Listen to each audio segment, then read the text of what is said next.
بسم اللہ الرحمن الرحیم۔ السلام علیکم۔ کالم شامل فاروقی کے، آئیے آج ان کا ایک کالم سنتے ہیں۔ نسیم اور ناگی ایک بار، سردار ابراہیم بار بار زندہ باد۔ یہ کالم 14 نومبر 1998 کو شائع ہوا تھا۔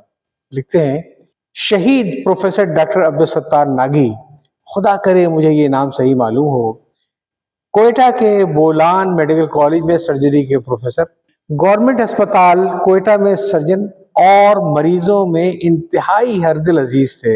مجھے خود بھی ایک بار ان کی مسیحا نفسی اور انسان دوستی کا تجربہ ہوا تھا۔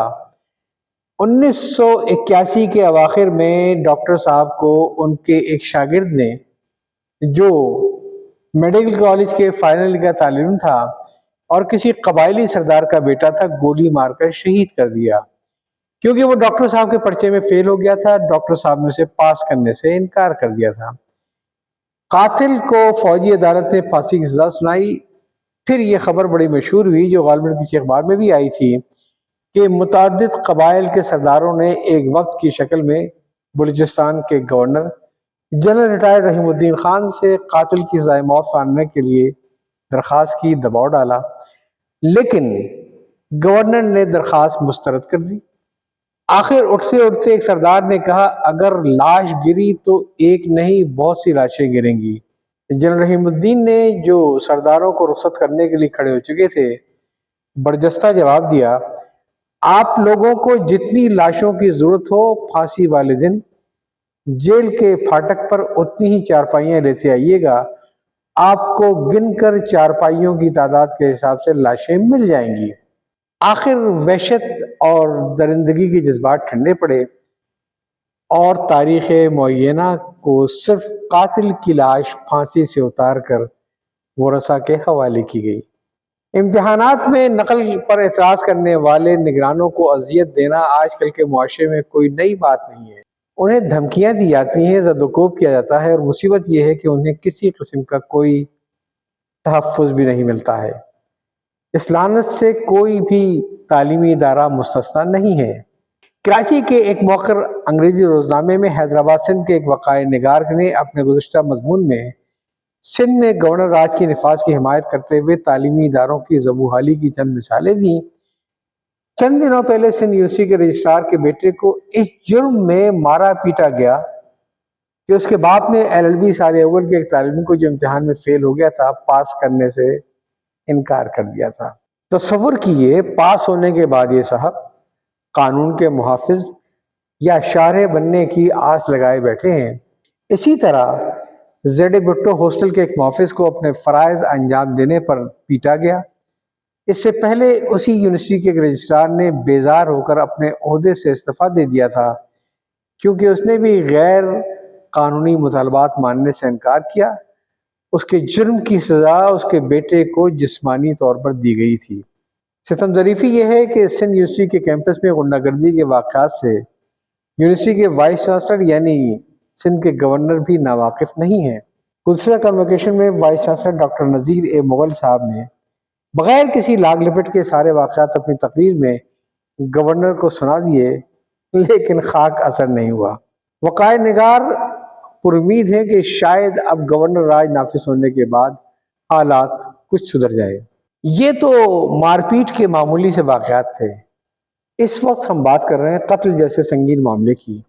اوپر ہم نے ڈاکٹر عبدالستار ناگی کے قتل کا واقعہ سنایا، اب ایک تازہ واقعہ آزاد کشمیر میں راجہ نسیم کے قتل کا ہے، جس کی تفصیل بھی اسی انگریزی روزنامے میں مظفر آباد کے ایک وقائع نگار نے پچھلے ہفتے بیان کی تھی۔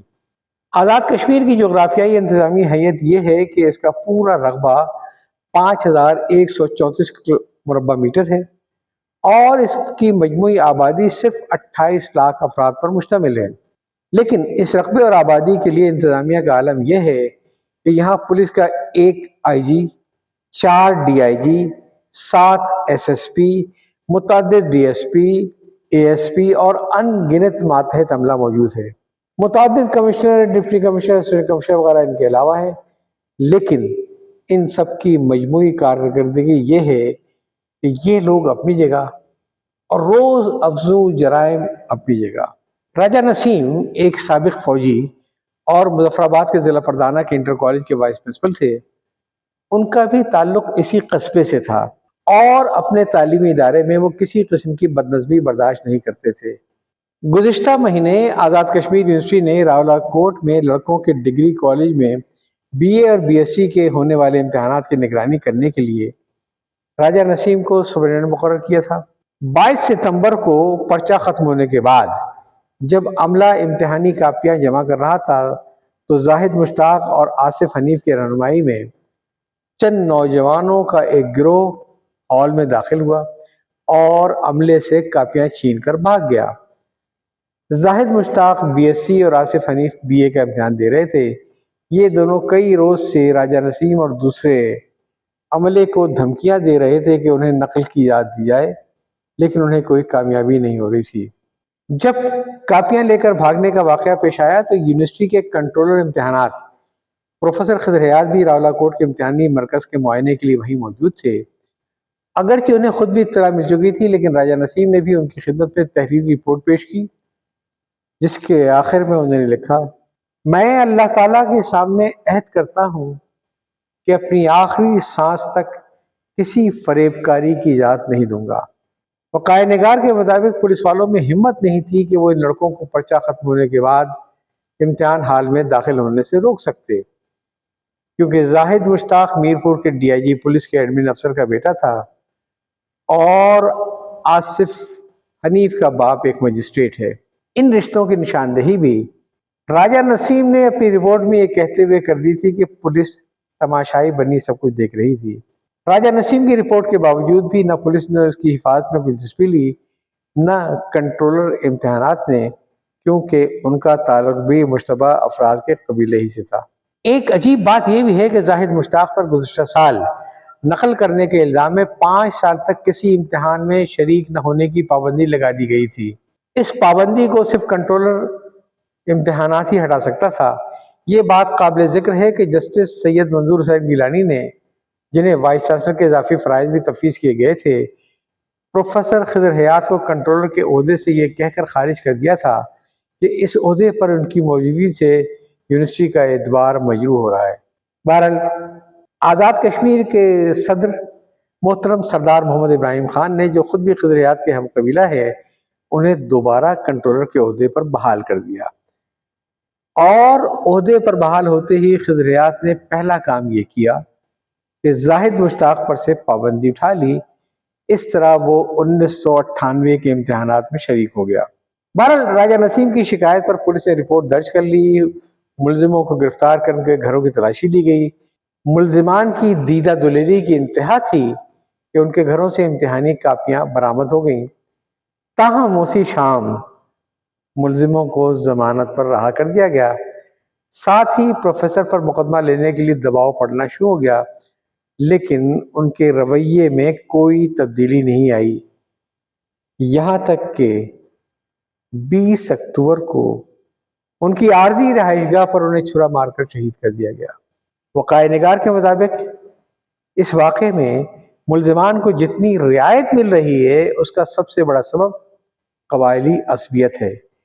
اس عصبیت کا مظاہرہ کرنے والے سرکاری افسران کو ان کے ضمیر وغیرہ کی یاد دلانا فضول ہے۔ عالی جناب سردار محمد ابراہیم خان صاحب ایک جمہوری اور عوامی لیڈر ہیں جو انتخاب لڑتے رہتے ہیں، اور شاید اگلے سال انتخابات میں بھی، اور پیاز کتنی مہنگی کیوں نہ ہو، وہ اسٹیج پر کھڑے ہو کر عوام کے سامنے آنسوؤں کے دریا بہا دیں گے۔ غالباً انہیں قرآن کریم کا وہ یہ حکم یاد دلایا سکتا ہے جس کا مفہوم یہ ہے کہ کسی قوم کی محبت تمہیں اس بات پر آمادہ نہ کر دے کہ تم کسی اور کی حق تلفی کر بیٹھو۔ قبیلے کی عصبیت اپنی جگہ پہ، لیکن قبیلے کی حرمت بھی کوئی چیز ہوتی ہے۔ اس کے ساتھ ہی ہم جنرل معین الدین حیدر کو بھی یاد دلانے کی جسارت کریں گے کہ قدرت کسی کو نیکیاں کرنے کے مواقع بار بار نہیں دیتی ہے۔ اگر آپ بدی کو اپنے ہاتھ سے آج نہیں مٹائیں گے تو کل بدی آپ کے سر پر کھڑی ناچ رہی ہوگی۔ اب تو آپ مکمل اختیارات کے مالک ہیں، اب تو ڈاکٹر نذیر مغل کی فریاد پر کوئی توجہ دیجیے۔ خدا آپ کا حامی و ناصر ہو۔ کالم آپ نے سنا، نسیم اور ناگی ایک بار سردار ابراہیم بار بار زندہ باد۔ یہ کالم 24 نومبر 1998 کو شائع ہوا تھا۔ یاد چاہتا ہوں۔ اللہ حافظ۔